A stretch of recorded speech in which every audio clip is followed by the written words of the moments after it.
Je n'ai trouvé aucun signe du passage de Cruz et d'Eden au point de rendez-vous. Et vous, qu'est-ce que ça donne? Ah, c'est pareil. La seule chose que j'ai découverte dans mon enquête, c'est le cadavre d'un homme. La police ne m'a rien dit, mis à part qu'il était japonais et qu'il travaillait au port. Bon, en résumé, je n'ai rien. Vous avez essayé, c'est l'essentiel. Maintenant, voilà ce que je vous suggère. Vous continuez à vous creuser les ménages, moi je m'occupe des clients, et puis juste après, on reverra le problème calmement. Mais le plus important, c'est de garder confiance. D'accord?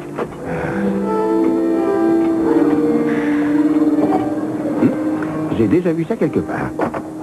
Quoi, ça? Oui. Mais où? Eh bien, ici. Je sais plus où exactement, mais c'était quoi? Ah oui, ça y est, c'est là-dessus que je l'ai vu. Sur une affiche.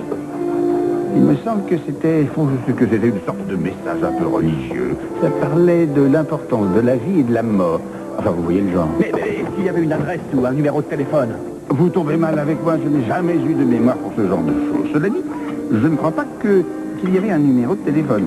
Par contre, ça fait rien. Est-ce qu'il y avait une adresse? Oui, c'était Old Saint-Barnaby's Road Wild. Oui, c'est ça? Wildwood Road. C'est génial. C'est justement la piste qui nous manquait, Lionel. Vous êtes génial. Vous racontez tout ça à Pearl et vous lui dites que je reviens plus tard. Attention, ça ne vous gêne pas de me marcher dessus? Simon, j'ai du nouveau sur Cruz et Eden. Venez avec moi. C'est pas la première fois que vous me dites ça. J'ai galopé toute la nuit, alors je veux souffler. Non, pourquoi vous n'allez pas voir quelqu'un d'autre? Mais oui, j'ai une adresse, c'est du concret, ça. Faites pas, on les a, alors vous allez appeler vos hommes. Il faut reprendre tout de suite les recherches. Allez, on y va. D'accord, on va y aller, mais je vous préviens que mes hommes vous en voudront beaucoup si vous les embarquez sur une fausse piste. Tu vas mourir, Castillo.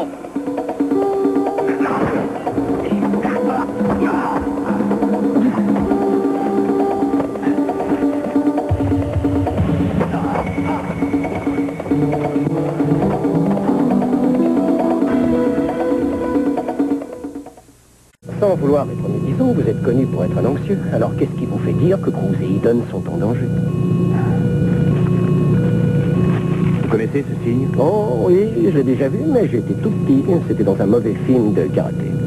Si vous faisiez un petit peu mieux votre métier de procureur au lieu de perdre votre temps et votre énergie à essayer de coincer Cruz, vous sauriez peut-être ce que ça cache. Bon, mais alors allez-y, éclairez-moi. C'est le symbole d'une ancienne secte samouraï qui sévit encore. Ils n'ont pas beaucoup de considération pour la vie humaine. Alors, moralité, il vaut mieux ne pas prendre une assurance vie chez eux. Ils sont certainement responsables de la disparition de Cruz et Eden. Cruz n'a qu'à s'en prendre à lui-même. S'il n'avait pas commis l'erreur de s'échapper avec l'aide de tous ses petits amis, la justice aurait pu suivre son cours et il serait peut-être déjà acquitté. Oh non, il savait qu'avec un procureur comme vous, ce n'était même pas la peine. Je vous signale au passage que vous ne parlez pas au premier venu, mais à un des plus hauts magistrats de la ville. Et moi, je ne suis pas un imbécile. Vous vous êtes servi de votre titre pour vous venger de Cruz. Vous l'avez mis le dos au mur et il a été obligé de s'échapper pour essayer de prouver qu'on l'avait inculpé injustement. Vous glissez sur la mauvaise pente. Non, c'est vous qui avez pris la mauvaise pente. Il vaudra mieux pour vous, Timmons, qu'il n'arrive rien à Cruz et Eden. Parce que dans le cas contraire, je veillerai personnellement à ce que justice leur soit rendue.